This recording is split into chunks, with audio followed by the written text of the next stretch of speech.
On the night of their 5th wedding anniversary, Daniel Carter placed a white envelope on the table between them and told his wife, in a voice stripped of anger, that their love had died a long time ago, and that ending things was the kindest thing left for either of them to do. Amara did not argue. She did not raise her voice or ask him to reconsider. She simply picked up the pen he offered and signed her name beneath his, her hand steady, in a way that unsettled him more than tears ever could have. It was only a few hours later, when a procession of black cars rolled through the gates of the Johnson estate, and dozens of executives bowed their heads and called her by a title he had never once heard her use, that Daniel understood. The woman he had just let go of was the wealthiest heiress in the country, and that he had spent 5 years married to a secret so large it could swallow a city whole. They had lived, for as long as Daniel could remember, inside a small apartment on the edge of Brooklyn,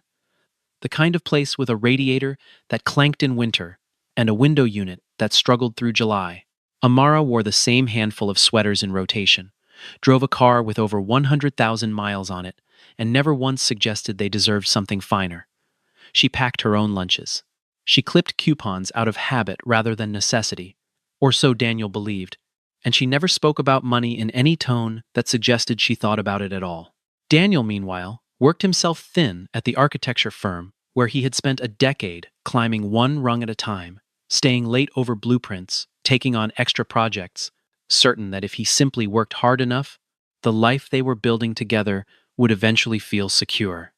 He loved her plainness. He loved that she never asked for more than what they had. Their evenings followed a rhythm Daniel had grown to treasure, without ever examining too closely. Amara would come home smelling faintly of espresso and cinnamon, kick off her worn sneakers by the door, and settle onto the second-hand couch, with her feet tucked beneath her, while he sketched building elevations at the kitchen table under a single lamp. They ate simple meals, pasta more nights than either of them liked to admit, and split the cost of everything down to the dollar, the way two people do when they have decided,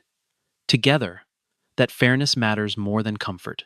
Neighbors sometimes assumed they were newlyweds, still finding their footing, still saving towards something bigger, and Daniel never corrected them, because in his mind that was exactly what they were, two young professionals, building a modest life brick by careful brick, with nothing waiting behind them but hard work and hope. There was a particular tenderness in how little Amara asked for, and for years Daniel had mistaken that tenderness for simplicity rather than sacrifice. She never once glanced longingly at a storefront window the way other women he knew sometimes did. She never compared their apartment to a friend's larger one, never hinted that she wished for anything beyond what they already shared. He used to joke, in the early years, that he had married the only woman in the city immune to the pull of luxury, and she would laugh along with him, a soft, private laugh that he now understood carried far more weight than he had ever bothered to notice. But somewhere in the last year, small cracks had begun to show, and Daniel had started noticing them the way a man notices a hairline fracture in a wall he built himself. Amara would vanish for stretches of time, with no real explanation, gone for 2 days, sometimes 4, returning with tired eyes and a suitcase she unpacked in silence. Her phone rang constantly, at hours that made no sense, and she would step into the hallway or the bathroom to take the calls, her voice dropping too low for him to make out the words. She traveled more than any woman he knew who claimed to work at a coffee shop, and when he asked where she had been, she offered him soft, incomplete answers that trailed off before they reached anywhere useful. Daniel began to lie awake beside her, staring at the ceiling, turning the same question over and over in his mind, wondering when exactly the woman who used to tell him everything had become someone who told him nothing at all. He told himself it was nothing. He told himself this for months, the way people do when the alternative is too frightening to sit with. But there is only so long a man can watch his wife disappear into a life he is not invited into before he starts to draw his own conclusions. And the conclusion Daniel drew, quietly and painfully, was that she no longer loved him. He thought of the early years, when she used to leave notes on the mirror before he woke up, when she used to call just to hear his voice between errands. He thought of how none of that existed anymore,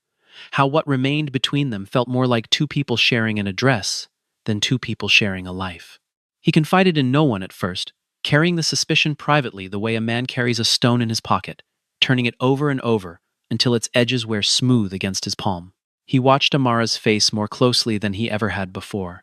searching for some flicker of guilt or evasion, and found instead only exhaustion, a weariness that seemed to sit behind her eyes, even when she smiled at him across the kitchen table. Some nights he almost asked her directly, the question forming fully in his throat, only to swallow it back down at the last moment, afraid of what her answer might do to the fragile peace they still managed to keep between them. He told himself he was imagining things, that a marriage under strain could survive if he simply gave it enough patience, enough silence, enough of the same quiet endurance that had carried him through every difficult season of his life. But patience, he was learning, has a way of curdling into resentment when it is never rewarded with honesty, and by the time winter turned to spring, Daniel no longer recognized the hopeful certainty he once carried into that apartment every evening. And so, on a Tuesday afternoon in early spring, Daniel Carter walked into a law office 3 blocks from his firm and, without telling a single soul, requested a full set of divorce papers. He remembered, in the weeks that followed, the way they had first met, because grief has a habit of dragging a person backward before it lets them move forward. She had been standing behind the counter of a small coffee shop near his old office, wearing an apron 2 sizes too large, laughing at something a coworker had said, and Daniel had ordered a black coffee, just to hear her voice ask his name. They fell in love the way people do in stories nobody quite believes until it happens to them, quickly, completely, without caution. Within a year they were married in a small restaurant, with folding chairs and second-hand candles, and Daniel remembered thinking, on that day, that he had never felt luckier in his life, because he had found a woman who wanted nothing from him but his company. Those first months together had felt almost impossibly easy, the two of them staying up late over cheap takeout, talking about buildings Daniel wanted to design. Someday and small dreams Amara described, with a wistfulness he mistook for simple modesty, rather than genuine longing for an ordinary life she had never been allowed to have. She asked him questions about his family, his childhood, the little row house he grew up in with 2 working parents who never had much but always had enough, and she listened to every answer with an intensity that felt, even then, like she was studying something she desperately wanted to understand from the inside. He never once suspected that the woman falling asleep against his shoulder on the subway home had grown up choosing between guarded estates and boarding schools, because nothing in the way she carried herself hinted at anything beyond the modest, unremarkable life she claimed as her own. In the years that followed, Amara turned down every extravagance he half-jokingly offered. When he mentioned, after a good bonus, that they might look at a bigger apartment, she shook her head and said their place was enough. When a friend suggested a vacation to somewhere warm and expensive, she found reasons to postpone it, again and again, until the subject quietly died. Daniel assumed, as anyone in his position might, that she came from very little, that frugality was simply woven into her, and he respected her for it, even admired her for it, because it made her feel like the one steady thing in a world obsessed with more. What he did not know, what he could not have known, was that her refusals had nothing to do with scarcity and everything to do with fear. The fear that the moment money entered their marriage, he would begin to see her differently, the way so many people had before him. It was in the final months that the strangeness sharpened into something Daniel could not explain away. He began seeing a car, sleek and dark, waiting near the corner 2 blocks from their apartment, always at odd hours, always gone by the time he got close enough to see who sat inside. Amara would walk the rest of the way home on foot, claiming she preferred the air, claiming the car belonged to a coworker giving her a ride from a meeting that ran late. Daniel watched from their window sometimes,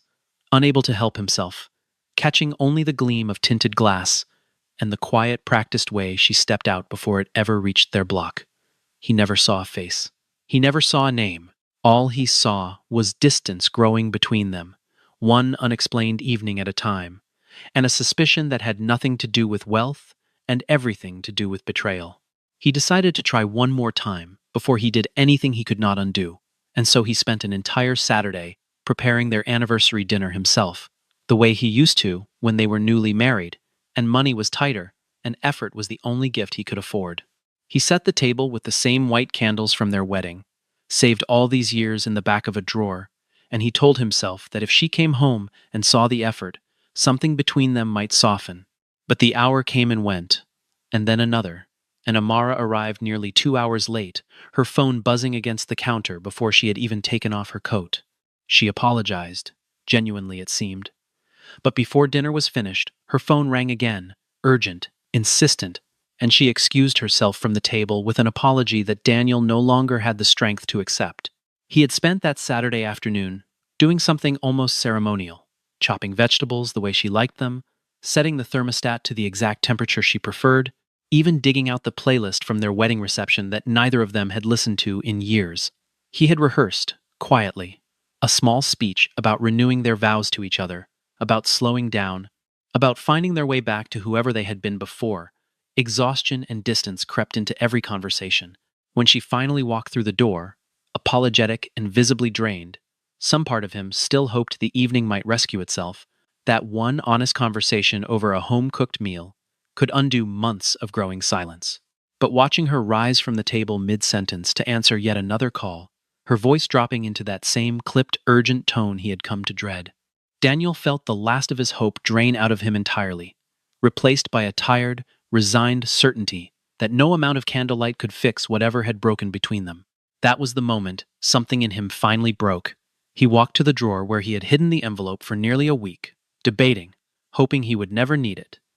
And he set it down on the table beside the candles that were supposed to mean something else entirely. He told her, as gently as he could manage, that he thought they were finished, that whatever they had built together had quietly died somewhere along the way, and that letting each other go was the only honest thing left to do. Amara went very still. She did not cry, and she did not defend herself. And for one long, terrible moment, Daniel almost took the words back, almost reached across the table, but her silence felt like confirmation of everything he had feared, and so he said nothing more. She asked him only one question, her voice quiet but clear, whether this was truly his final decision, whether there was any version of that night where he might change his mind if she simply asked him to. Daniel nodded, certain in that moment that certainty was the only thing keeping him upright, and Amara picked up the pen without another word. She signed her name beneath his, folded the paper closed, and rose from the table. She did not slam the door. She did not raise her voice. She simply gathered her coat, kissed the top of his head the way she had 1,000 times before,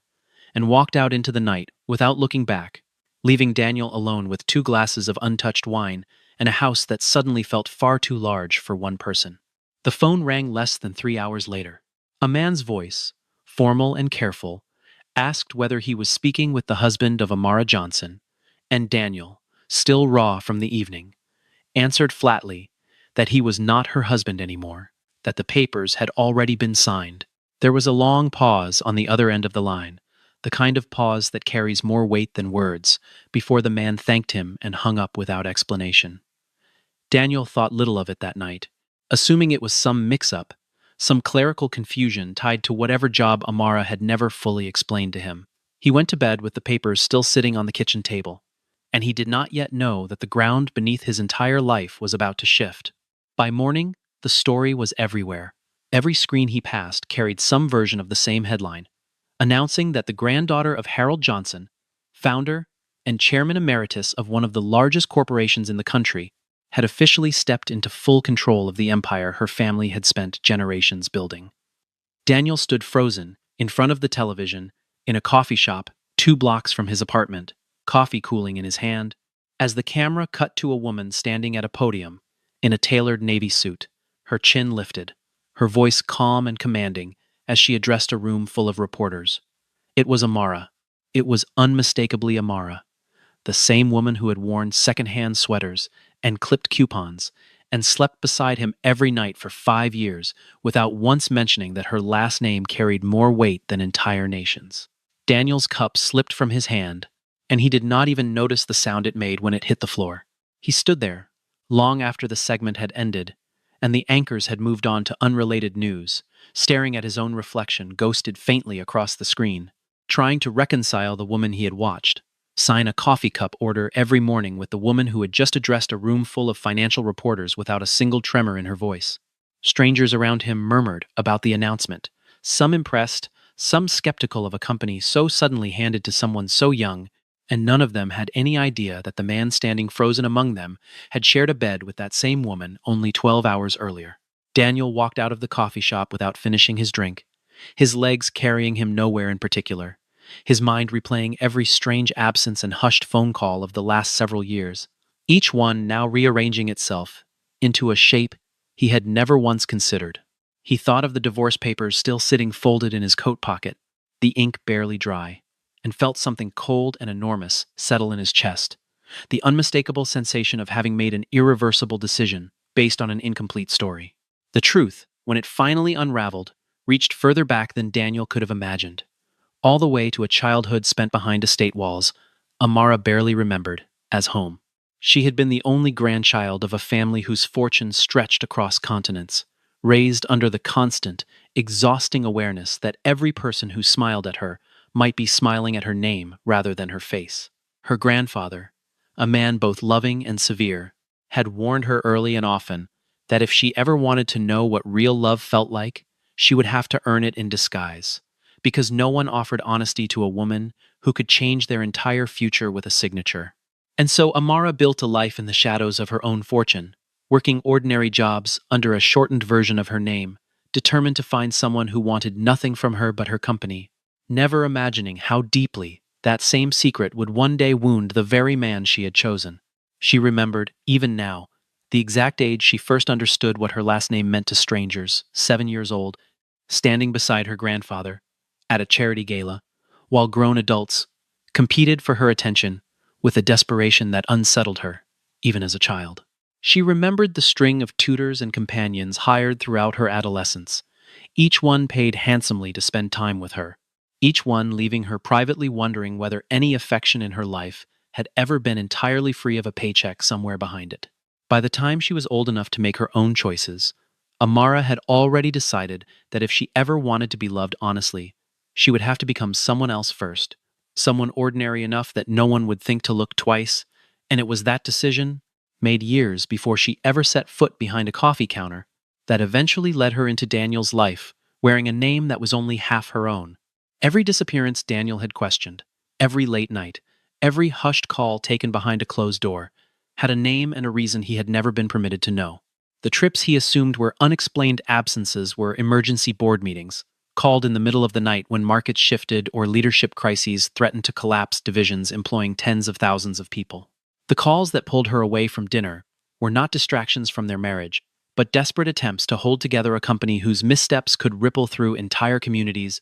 costing ordinary families their homes and their livelihoods. The cars waiting quietly on the corner belonged not to strangers, but to her own security detail, kept at a careful distance, because she had begged them, again and again, to let her walk the last stretch home like a normal woman, returning to a normal life. She had carried the weight of an empire on her shoulders every single day, and she had done it while trying, with everything she had, to protect Daniel from ever feeling like a passenger in his own marriage. There had been one particular winter, Daniel would later learn, when a factory closure threatened to leave nearly 3,000 workers without income just weeks before the holidays, and Amara had spent 11 consecutive nights negotiating with regional officials and union representatives to keep the doors open, sleeping only a handful of hours between calls, never once mentioning the crisis to him, beyond a tired excuse about a demanding new client. Another time, a cyber attack targeting the company's financial systems had pulled her out of bed at 3 in the morning, forcing her into an emergency response that lasted nearly 72 hours straight, all of it hidden behind the same vague explanation of work running late. She had made these sacrifices silently, repeatedly, choosing again and again to protect thousands of strangers' livelihoods, while allowing her own husband to believe she simply cared less than she used to, because the alternative, in her mind, was risking the one relationship in her life, untouched by the complications of her name. Daniel went looking for answers, the only place he knew to look, at the small downtown office of his oldest friend, Ethan Brooks, a lawyer who had stood beside him at his wedding, and who, it turned out, had known the truth for years, under strict confidence. Ethan did not gloat, and he did not scold him, though Daniel could see in his face that some part of him wanted to. Instead, he told Daniel something that broke him completely, that Amara had spent the last several months quietly drafting the paperwork to transfer a significant share of her holdings into his name, planning to do it the moment she finally stepped back from daily operations, so that no matter what happened between them, He would never again have to work himself into exhaustion just to feel secure.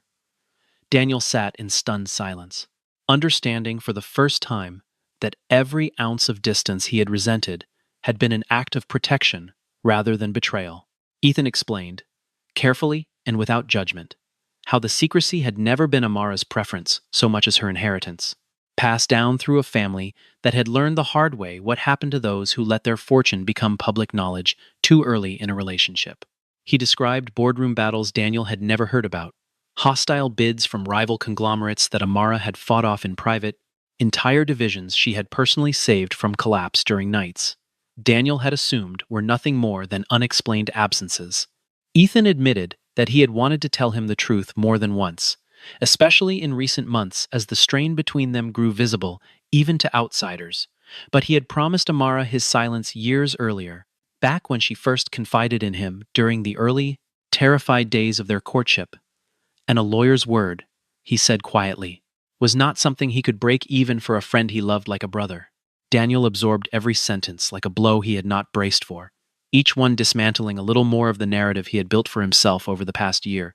until nothing remained standing but the plain, devastating truth that he had walked away from the very woman who had spent 5 years trying to shield him from a burden she carried entirely alone. He went home that night and did something he had never allowed himself to do in 5 years of marriage. He searched through the drawer where Amara kept her old letters, the ones she wrote by hand and never sent, tucked beneath folded scarves and expired coupons she had never actually needed. Each one carried some version of the same confession, written in her careful handwriting,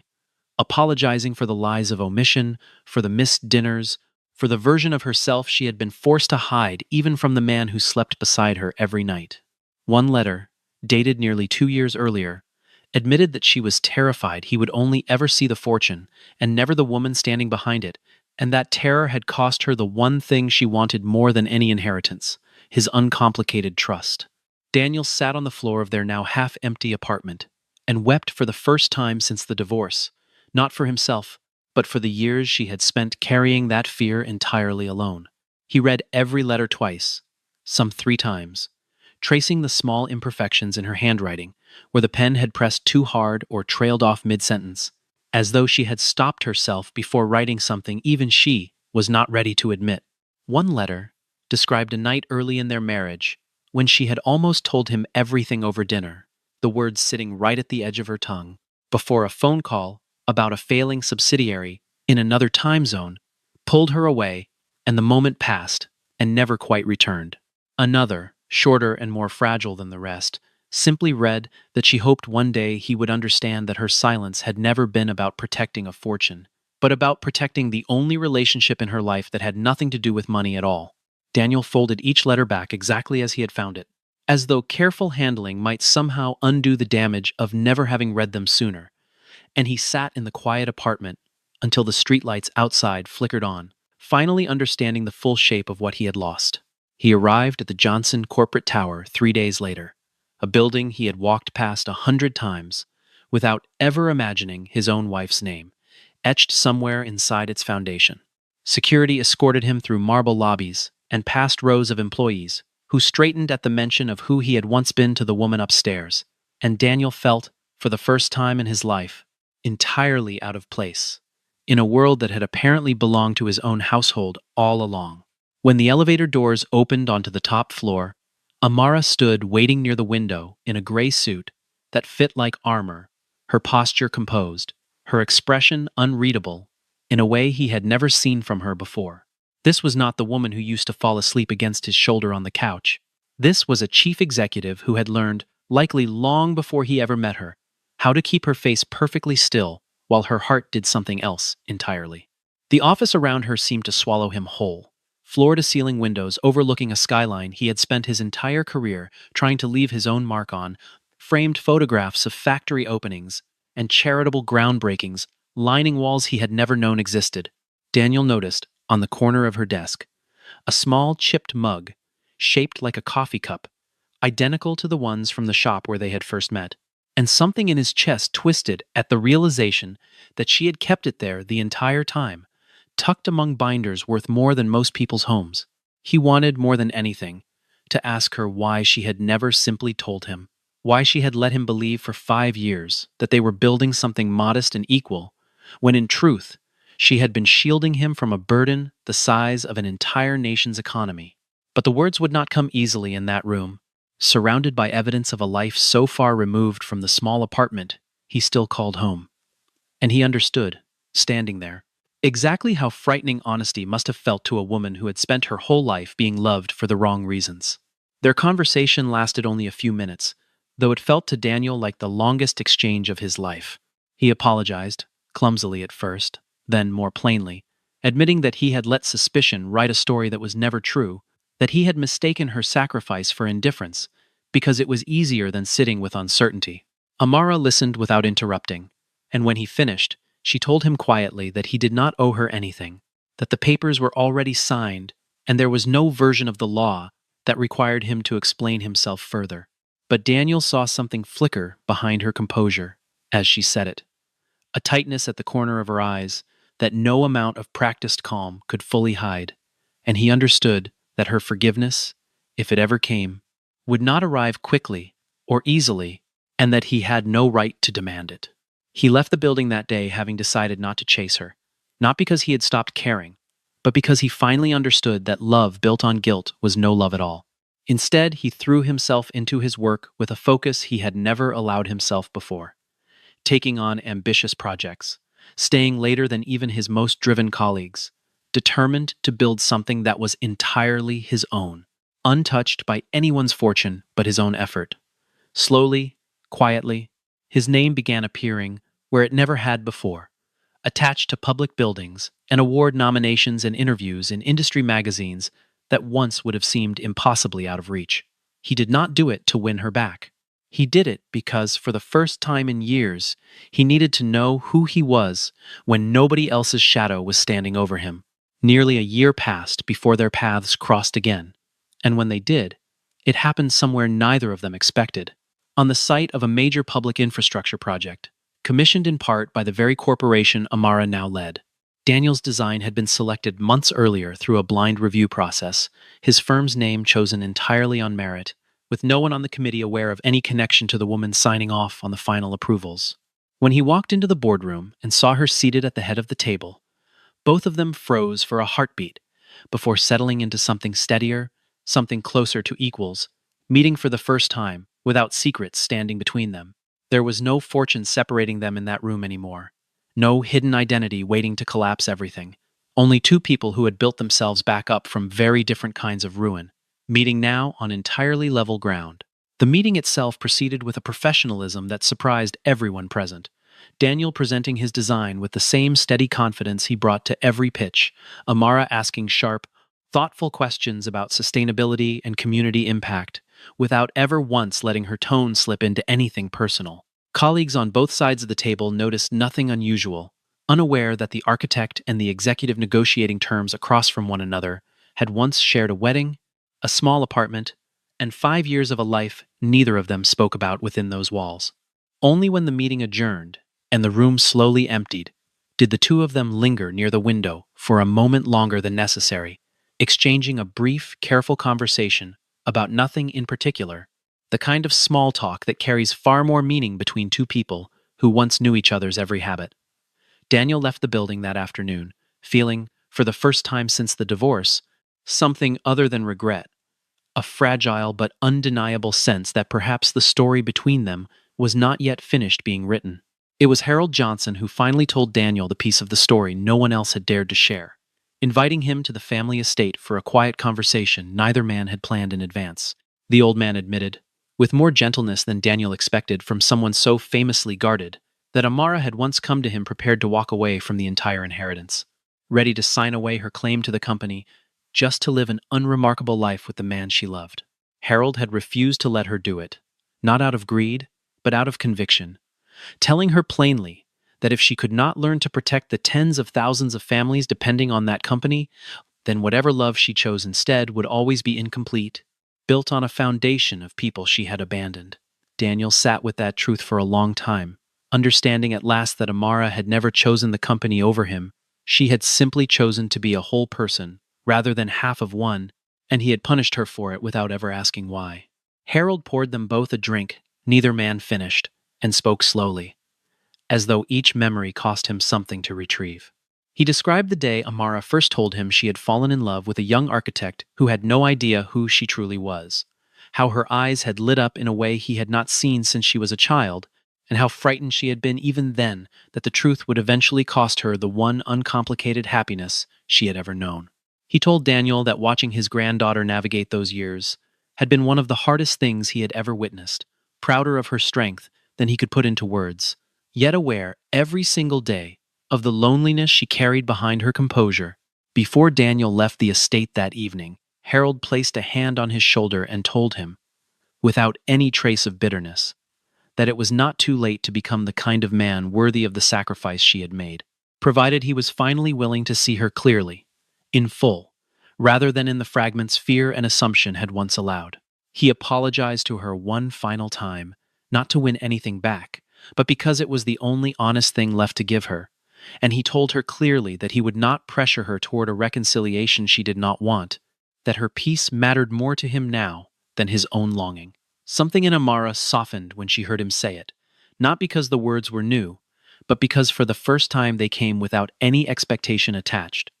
without any quiet hope disguised as generosity. She realized, watching him stand there asking for nothing, that the man who had once signed divorce papers out of fear was slowly becoming someone capable of loving her without needing to control the shape of that love. It did not fix everything overnight, but it planted something between them that neither of them had felt in a very long time, something that resembled trust, beginning to grow back from bare ground. Months later, Amara reached out to Daniel herself, inviting him to the opening ceremony of a community center his firm had designed, funded in part by a foundation the Johnson family had quietly established years earlier. He arrived not knowing what to expect, and found her waiting near the entrance in a simple dress, her security kept respectfully at a distance. Looking for the first time in over a year, like the woman he had fallen in love with behind a coffee counter, rather than the executive who ran an empire. After the ceremony ended, and the crowd thinned, the two of them walked together without any particular destination in mind,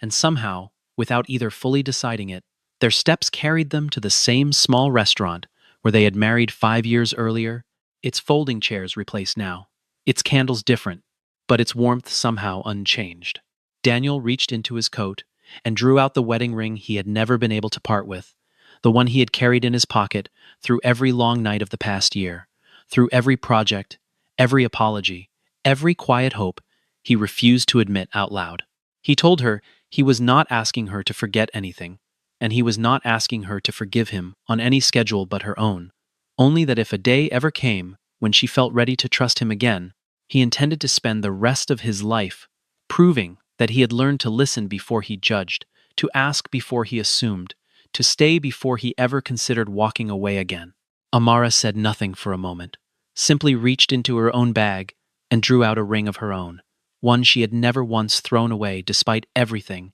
despite the papers and the silence and the year that had passed between them. They slid the rings back onto each other's hands quietly, without ceremony, without an audience beyond Harold, who stood a respectful distance away with tears he did not bother hiding, and a handful of people who had watched their story unfold from somewhere close enough to understand what it had cost them both to arrive at that moment. There were no cameras, no headlines, nothing resembling the spectacle that had once torn their private life open for the entire world to witness. There was only a man and a woman standing in the same restaurant where they had first promised themselves to one another, choosing, deliberately this time, to try again with nothing hidden between them. Amara reached for his hand and told him, in a voice steadier than he expected,